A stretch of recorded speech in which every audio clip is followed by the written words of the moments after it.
Welcome back to Ancient Awakening with Castalia. I am Castalia and I am the host of this podcast. And for those of you who don't know me and what I do, I work over at the Realm of Inspiration and ANCIENTAWAKENINGEP11 to help inspire the collective all on their ascension journey.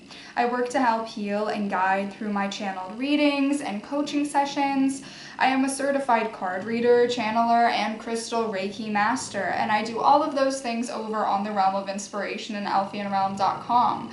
I am also certified in Greek mythology, ancient Greek gods and goddesses, so what better way to combine both of my passions than to create this channel?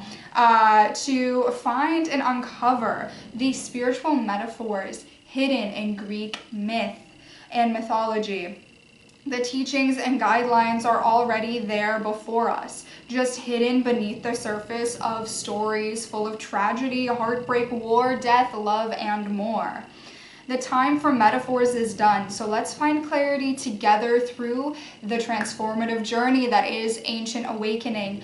I created this channel to uncover what the ancient ones, what my ancestors, my Greek ancestors left for us in the myths and folklores that are all spiritual metaphors that carry lessons for us to uncover and understand.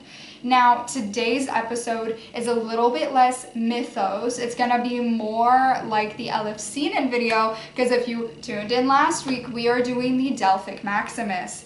We are discussing a little bit about the Delphic Maximus today and its implications historically, mythologically, and currently now spiritually.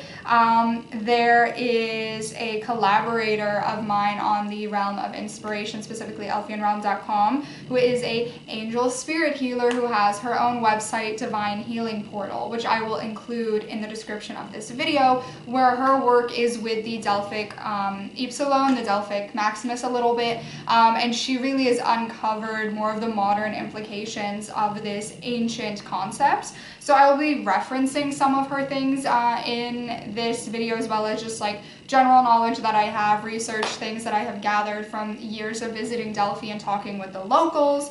But before we fully get into that, let's revisit the journal prompts from last week. And as always, I give my little summary of response to the prompts from the previous week, and invite you to continue sharing your responses. So last week we talked about the concept of channeling, the art of channeling in myth. I am a channeler, so that was really fun. Channeling is basically the big umbrella term for clairvoyancy, clairaudiency, psychic mediumship, trance channeling, which I do, card reading, whatever it is, empathicness. Like, channeling is the big broad umbrella for channeling higher light. Basically, if you want more insight into that, my book, Awakening the Channeler Within, will be in the description. So I did write a book about that, so you can check that out. It's it's like a booklet book, but it has a lot of juicy information inside of it if you are curious about the more modern implications of that spiritual path. Now, for the prompts from last week, the first one was, when have I felt like a vessel for something greater, and what did I speak or create? Well, what I do over at the Realm of Inspiration would be that when I channel the frequency and beings of inspiration, I feel like I am doing something greater. When I would do holistic fairs and events and I would do readings for people, I would feel like I am creating space for something greater, and I helped a lot of people heal through my readings. So I felt very empowered, and every time I do that, I feel empowered. Let me think of another example. I took it very literally with the art of channeling. Another example would be when I do public awareness for the environmental conservation of marine life, specifically sea turtles. I feel like I am connecting to the spirit of the sea, the spirit of the turtles, and sometimes I feel like they're speaking through me when I talk about the challenges that they are facing, the implications, negative implications of the things that humans are, you know, putting pollutants into the world, how that's affecting them, specifically with like the climate change factor and everything. So whenever I do those, you know, public awareness things, I also feel like I'm, you know, a vessel for something greater. So that's a little bit less of direct channeling there. Moving forward, what rituals, spaces, or states help me receive insight or guidance? You know, the cheesy answer is meditation, but actually the thing that makes me, you know, the most open to guidance is head empty, no music, sitting in a car, a bus, the tram, outside, you know, watching the scenery go by, seeing the sea, and just feeling in those states of like no other noise, no other nothing, the guidance coming to me. That's that inspiration flowing. When I am just like resting, complete no noise, complete silence, complete stillness, which is meditation, but I'm not like intending to sit and do the deep breathing meditation that is very stereotypical of spirituality and the art of meditation. I mean, the meditation is just focusing on something. Whenever I'm in a car, bus, tram, I will focus on something. I will focus on the sea. I'll focus on a point. I mean, I do that so I don't get motion sickness, but also to kind of meditate in that sense and see what flows through me. So for me, that's where I get the most of my guidance. That's where I got the inspiration to create this channel, actually. So number 3 is, what have I ignored or doubted? Have I ever ignored or doubted a message that felt true, and what was the result? Yeah. Short answer, yes, without getting in a little too personal. This one's a little bit personal. The consequence was the outcome that I foresaw happened. It was just delayed and more painful. So don't ignore your intuition. If I were an oracle, what question would people come to me with, and what would I say? So I kind of have this experience when I do channeling that a big thing that people ask me about are relationships, their path. The most common thing recently is how to further their craft as a healer, as a channeler. And what I say, I don't say. I do the reading and I let the message through. But if we were to do this in like, what knowledge do I have? If someone were to come to me about something, I can be super knowledgeable about the thing that I am doing. So there was a period of time where I was working in fragrance and retail, and I was very knowledgeable about that area that I was working in at that time. So if anybody came to me with any question related to that, I could answer it. So for me, when I am doing something, that's why I have like a bunch of random certifications.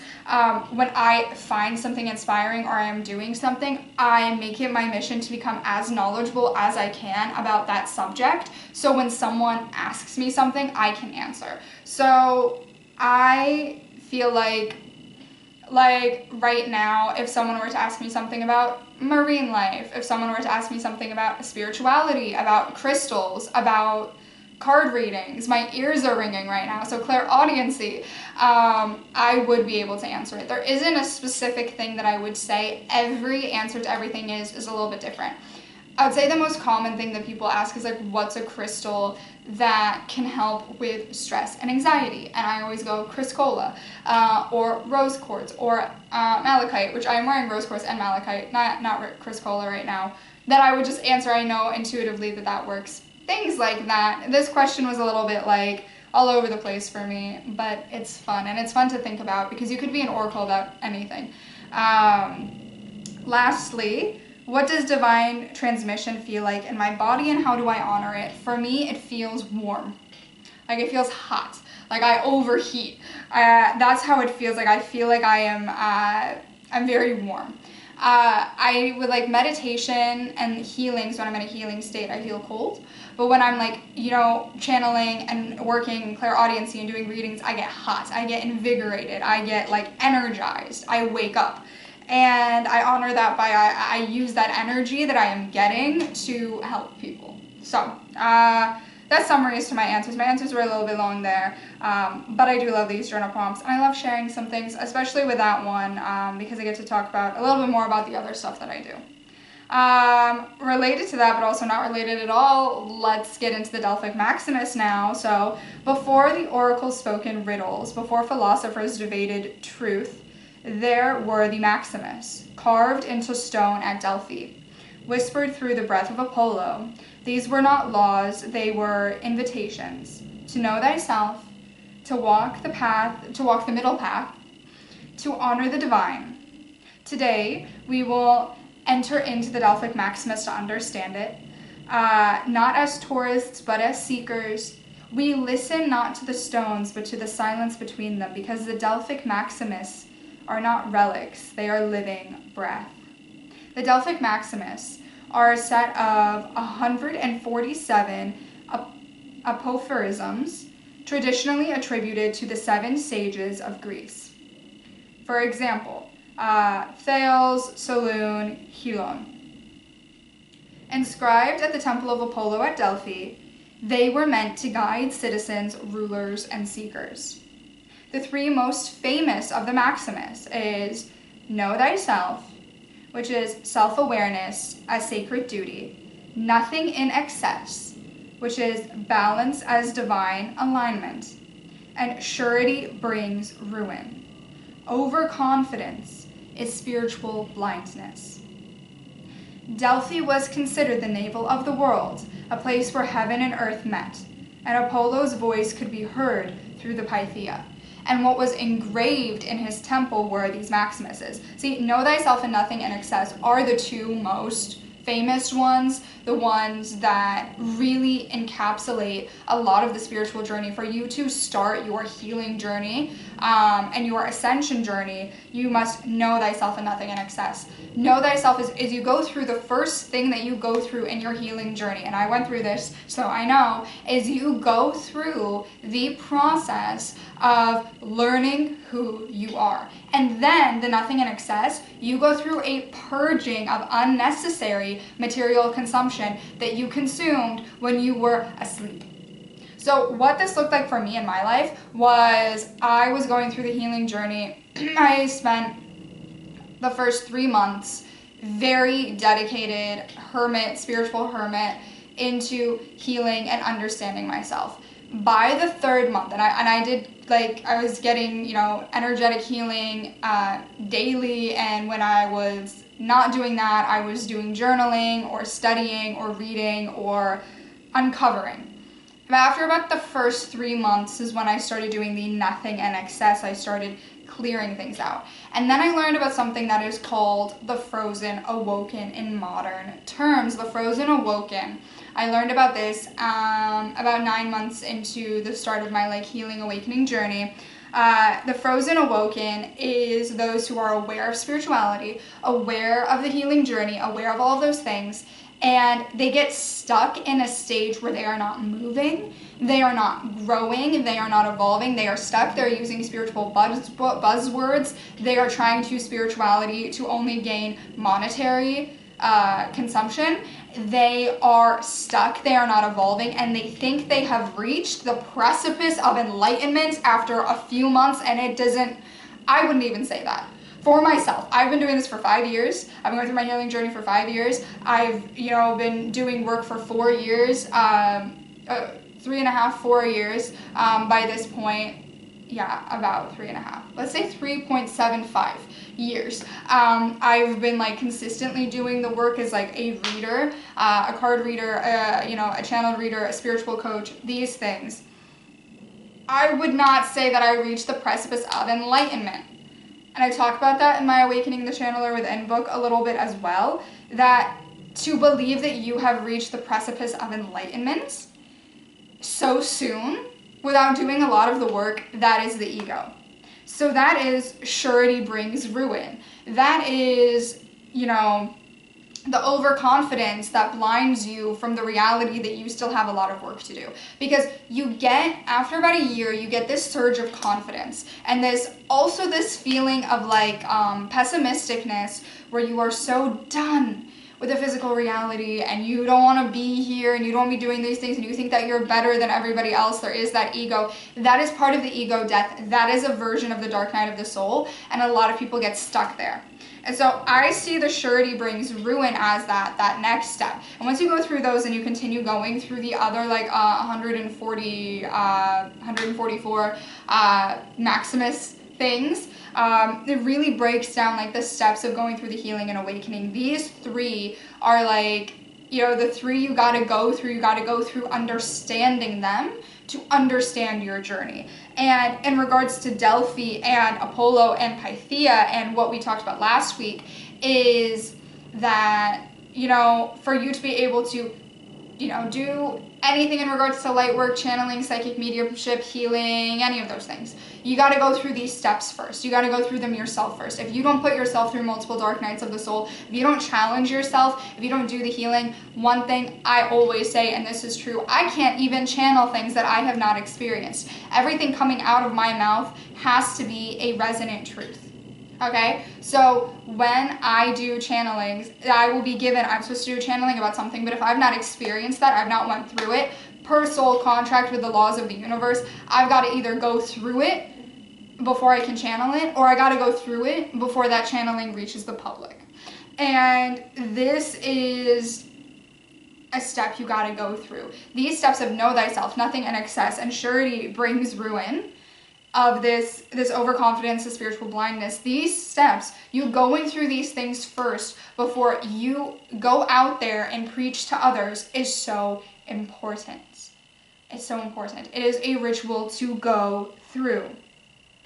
Okay, so to talk about the kind of the mythical things weaving into this, Apollo was considered to be the god of light, prophecy, healing, and music, and was the spiritual force behind the Maximus.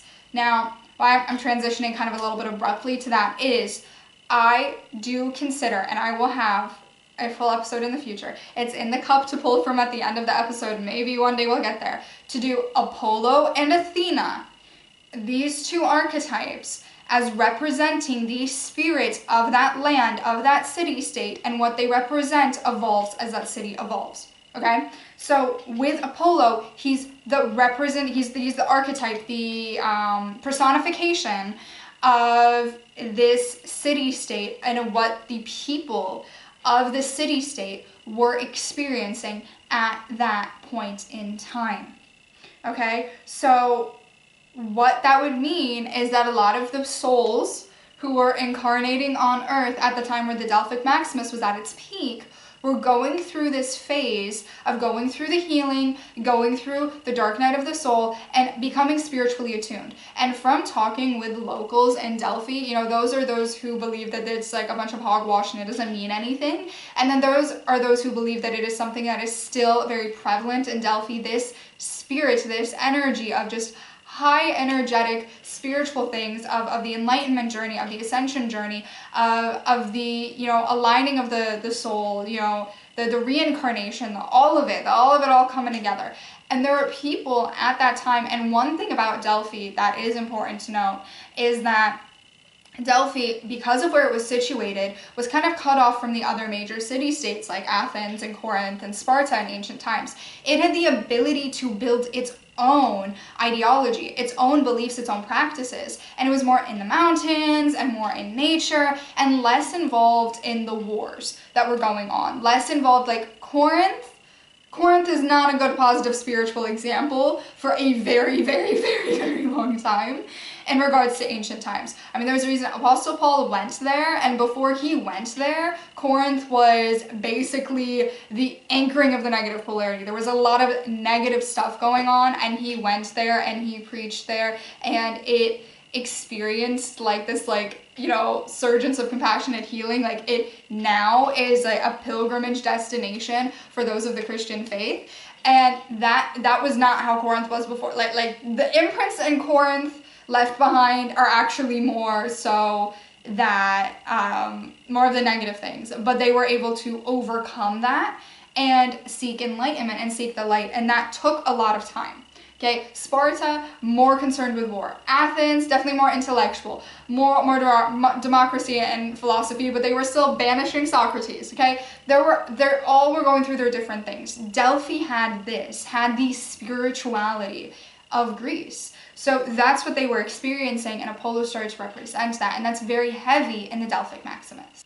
So then the Pythia, having to go through all of the rituals to become the Pythia, to become the channeler of that spirit that's personified as Apollo, the high priestess of Delphi, she channeled Apollo's breath through trance and sacred vapors. Her words were cryptic, poetic, and often aligned with the Maximus, which is fascinating. The Maximus had to have been channeled from some higher energy, because one, it's still relevant and prevalent to this day, a lot of the teachings in the Maximus, and what she was channeling was also aligning with previous messages. And when something is channeled, it's aligning with other channeled messages and other things coming from spirit across, not just like within its own culture, but across various cultures and belief systems. So that is very fascinating. Apollo's energy was clarifying, purifying, and illuminating. The Maximus were his ethical architects, a way to shape human behavior toward divine resonance. According to divinehealingportal.com, the Maximus are energetic transmissions. Each phrase carries a vibrational signature. Portals of alignment. When spoken aloud, they activate inner wisdom. Tools for self-initiation, guiding the soul towards balance, integrity, and remembrance. Know thyself is not just advice, it is a summoning, a call to meet the soul beneath the mask. Nothing in excess is not restraint, it is rhythm, a reminder that harmony is divine. Surety brings ruin is not fear, it's humility, a warning against spiritual arrogance. We talk about spiritual arrogance is a very deadly thing to your spiritual journey, because it is basically, I don't know what a great equivalent of that would be, but I guess it would be like pretending to be working at a bank while you are actively stealing from the bank. Spiritual arrogance is like you are pretending that you are enlightened while you are actively doing things that are causing harm to you and those around you. It's that arrogance. Spiritual arrogance causes you to feel like, there's one example I can think of, and I know like we're talking about myths, but this is also talking about other things. There was one time at an event that I did where someone came to my booth with a lot of spiritual arrogance. It was really bad. I mean, I didn't even want to continue being in that space. They had a friend with them, and this friend seemed very interested in her own spiritual journey. And that friend was not able to explore anything to do with her spirituality because that friend was being very arrogant. Oh, I'm in this dimension and you're not, and this, like very, very, very arrogant. And coming to my booth where I'm doing my things and, pretending to be interested, but then, very much being judgmental and elevating themselves and really trying to bring me down. Like they were like poking little things at me, trying to bring me down and bring their friend down too. Their friend wanted to have a session. It's like, I don't think that's right for you. Spiritual arrogance starts controlling other people's spiritual journey. And I pray to this day, whenever I'm reminded of that experience, that the friend who was being controlled broke free from that experience and was able to find her spiritual journey, because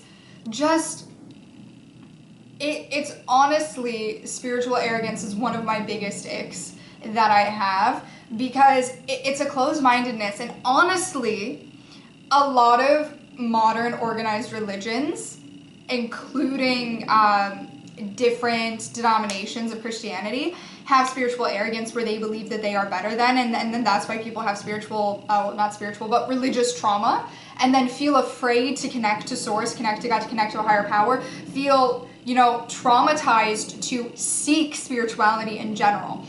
It is one of the most limiting things, right? One of the absolute most limiting things because it is rooted in judgment. And it is specifically arrogance about spirituality. There is no right formula because we are all different, okay? I just talked about how in Greece, you know, they Corinth, Athens, Delphi, and Sparta, all very different city-states. In the same country, still Greek people, but very different ideologies, different practices, rooted in one common thing, being Greek, but a lot of other different things. You know, we are meant to have the differences. Because you see what's developed, you know, back then, even in the ancient Greek civilization, of those 4 city-states, all 4 of them had their own individuality. Delphi created the Delphic Maxims, okay? And people were trekking to Delphi to receive wisdom from the oracle. Athens was, you know, democracy's birthplace. Sparta was the warriors. Corinth was, if you wanted to indulge in the 7 deadly concepts, every single one of them had their own thing that they developed on their own. We have uniqueness. There is no right formula. The only thing that is 100% the same is, in regards to spirituality and enlightenment and following the ascension journey, is healing your wounds so you don't wound others, following divine light and love, okay? Trusting your intuition, honoring your authenticity, and respecting free will of others. Free will. Love, compassion, okay? Compassion, empathy, and above all else, your relationship with Source is your own, and everybody's relationship with Source is their own. And you are not here to control others. You can share your truth, and if it resonates with others, that's wonderful. And if it doesn't, you know what resonates with you. And that is very much the know thyself part of the Delphic Maximus. And the nothing in excess is trying not to control things, okay? It can be applied to everything, okay? With consumption energy, which is something that over on the Realm of Inspiration and ANCIENTAWAKENINGEP11 I work with a lot, is consumption energy. And consumption energy is anything and everything. If I feel like I'm over-consuming sound, like just noise, media, buying things, food, whatever it is, okay? Like if I'm going above the needs and the rewards and it's just becoming a compulsion, that's when you gotta work on it. You gotta rein it in, you gotta work on it. That's the excess, nothing in excess. Anything in excess is bad, okay? Anything. Even something good, if it's too, like, that's like where toxic positivity comes in. Even positivity, if it's too much, it's too excess, it defeats the point, right? I've had to learn this. You know, there is accepting the reality as it is and trying to have a positive mindset and honoring the truth at the end of the day. So nothing in excess I really see as like honoring the truth of just what things are, what is needed, and then having your little rewards, having your little joyful moments, but not to the point where you are doing things so much that you're forgetting the beauty and magic of it. You know, if every single day is a magical day, then you're not going to appreciate magical days. Okay? So that's part of it. That's part of that nothing in excess. So I really love that definition. That's why I wanted to talk about it here, and it is definitely prevalent to what they were experiencing then. So I wanted to kind of talk about some mythical resonance when the Maximus appeared in myth. Just little examples there as well. So the Maximus appeared in mythic echoes. Oedipus. I am a little bit dreading the Oedipus myth when I get there. But Oedipus ignored know thyself and was destroyed by what he didn't know. Yeah, I feel like questions could have been asked, deductive reasoning, communication. If you don't know the myth of Oedipus,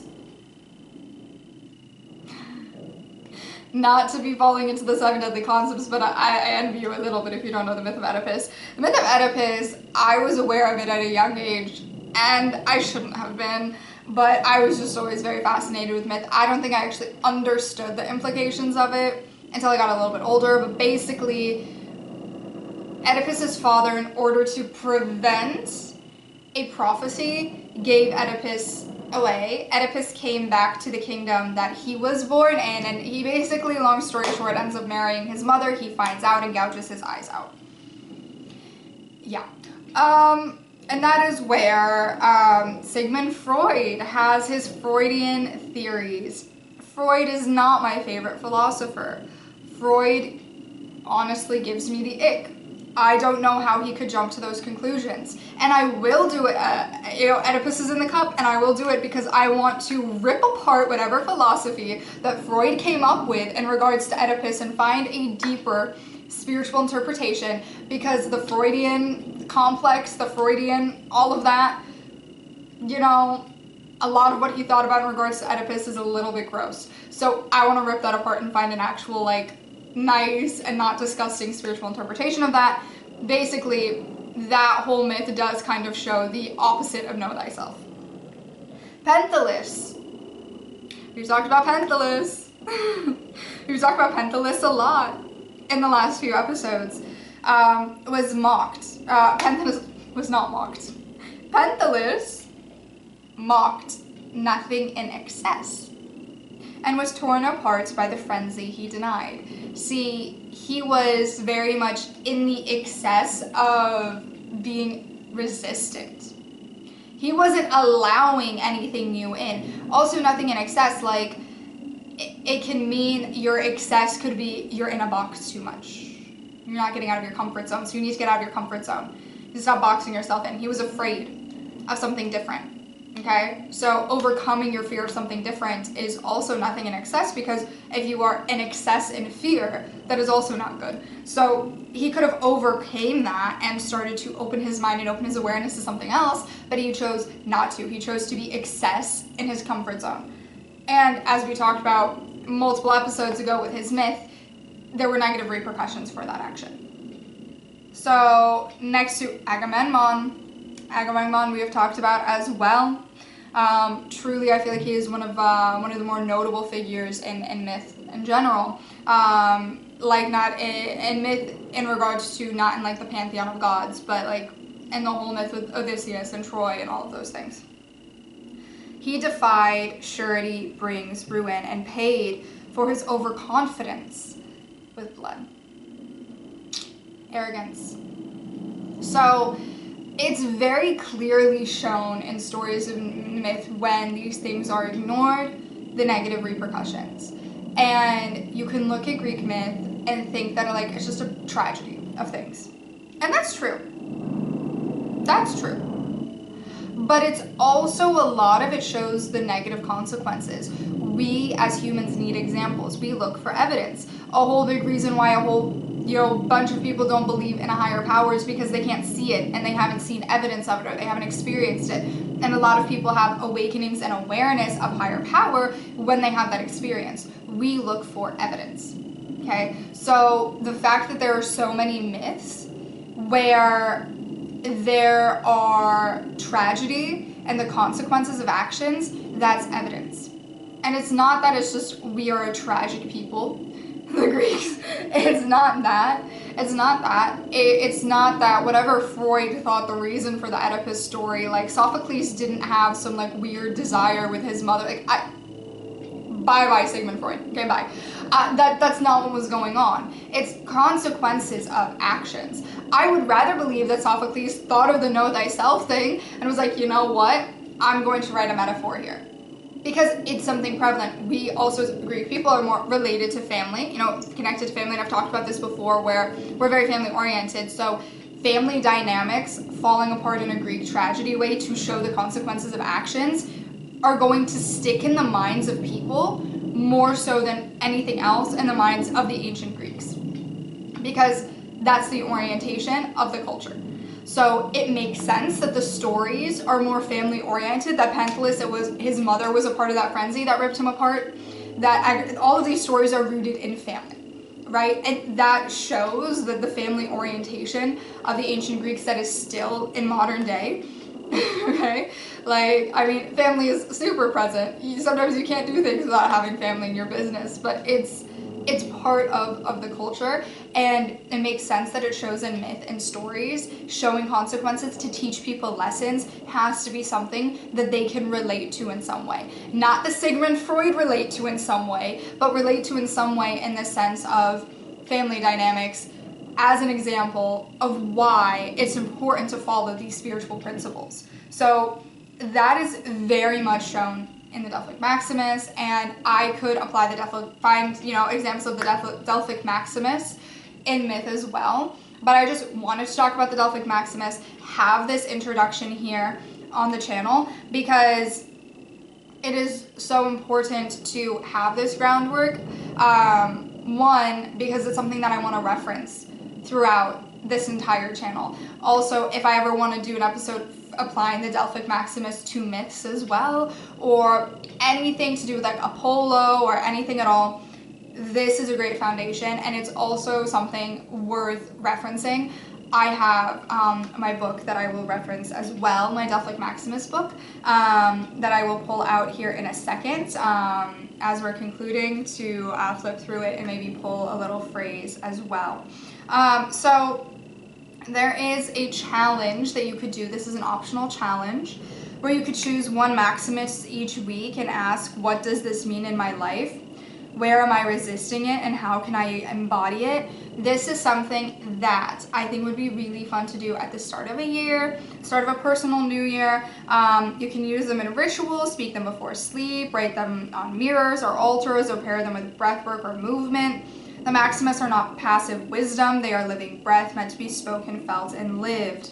So that is an optional thing that I thought of. I will put this kind of optional ritual thing in the description, and I will share it when I feel like I might start doing it. Maybe I will do it. Maybe I will do a little side thing on this channel of doing 147 days, with the Delphic Maximus.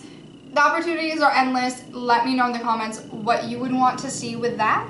But now I'm going to state the conclusion that I've written from what I have written down here before we get to the affirmations and journal prompts, and then I will grab my book, my Delphic Maximus book, and we'll look into that a little bit. So the Delphic Maximus are not commandments, they are mirrors. They do not tell you what to do, they ask you who you are.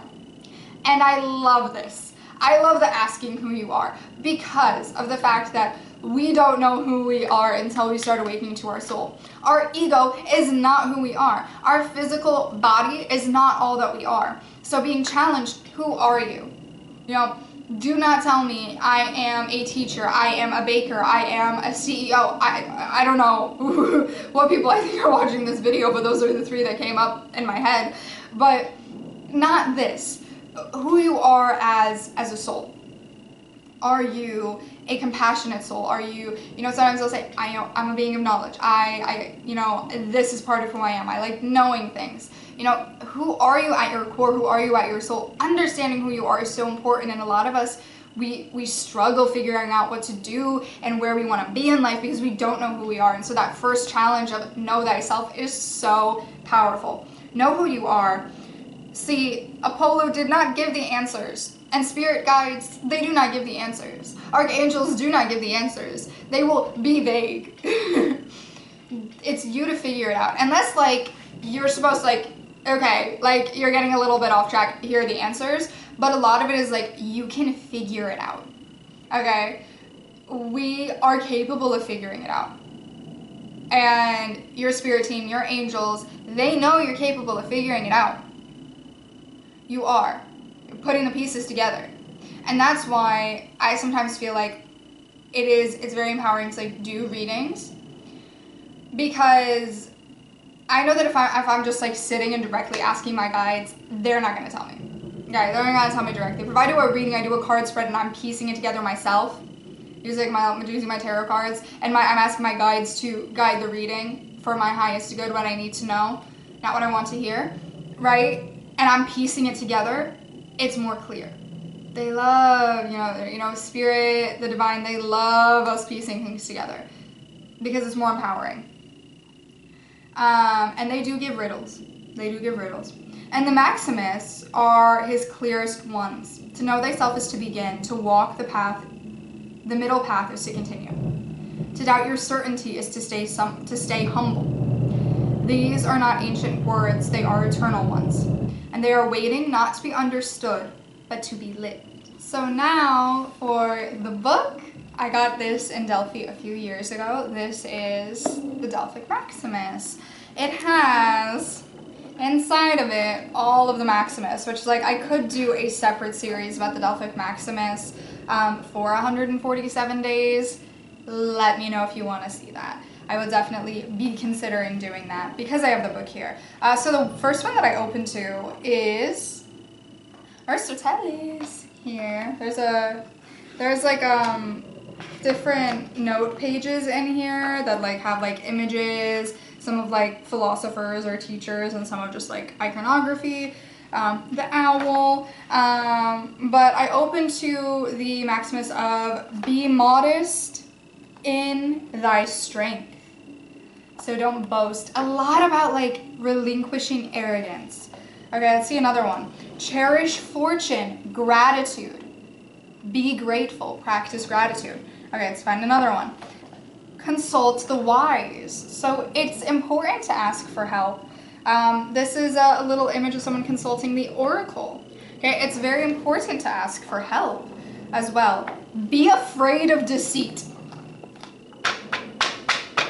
Avoid people who lie, who trick you. You know, if there's anything to be worrisome of, deceit. Be careful of those who surround you.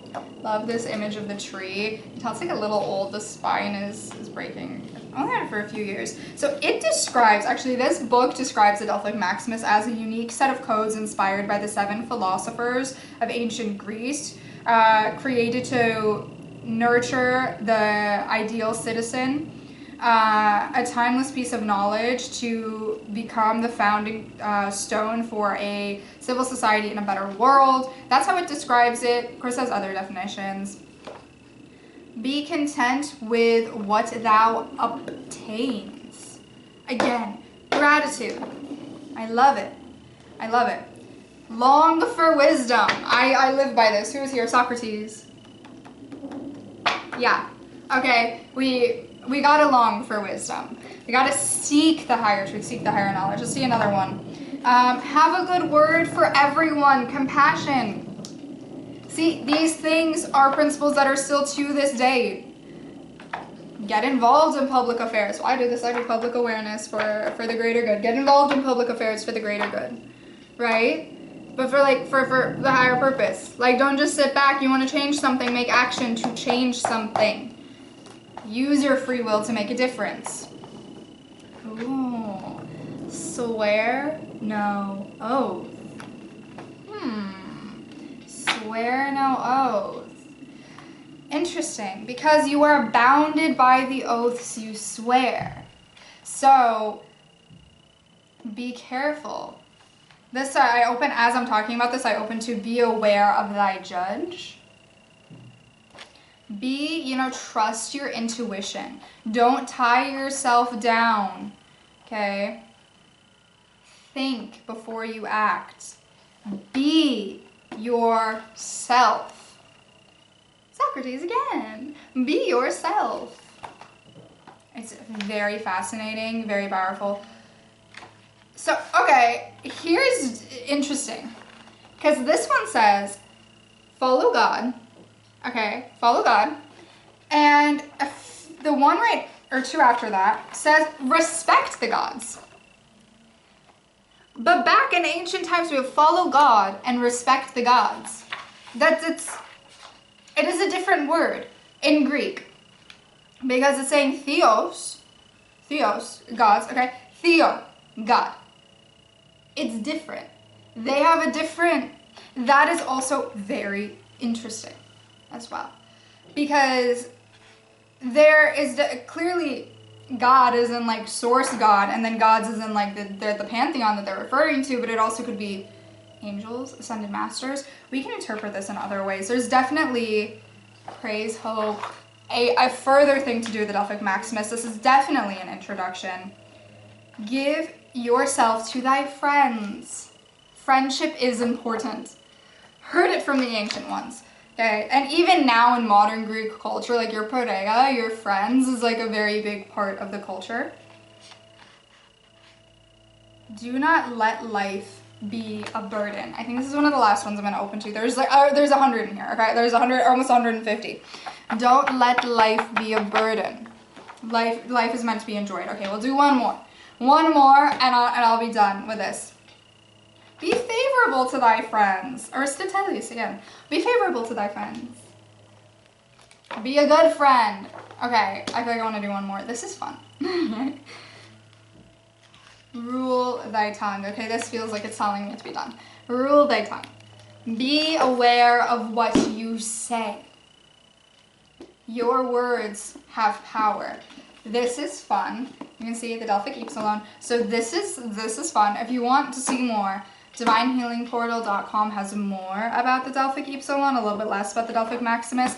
Let me know, seriously, in the comments. I just need one person to tell me to do it, and maybe not even that, I will still do it. At some point, I will do 147 days with Delphic Maximus. Let me know if you want to see that. Let me know how soon you want to see that. I could do it tomorrow. I really enjoy this. Let me know. To affirm for the Delphic Maximus, living the Maximus. I know myself and honor what I find. I walk the middle path with grace and clarity. I release success and choose harmony. I trust the divine rhythm more than my own certainty. I am a living vessel of sacred truth.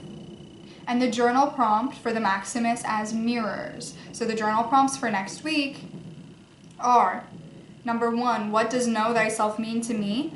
And what part of myself have I not met yet? Where in my life am I living in excess? And what would balance look like? When have I been too certain? And what did it cost me? Which Maximus feels most alive in me right now? And why? And finally, number 5, if I were the Pythia, what maximum would I speak today, and to whom? So those are the journal prompts. Now let's pull from the cup and see what next week will bring. Let's see. We leave it up to the fates, as always, to decide. I feel like I'm gonna pull like down to the middle or the bottom. Okay, this one. This is what we're doing. Let's see what it is. Too close to the sun. The story of Icarus talking about like nothing in excess.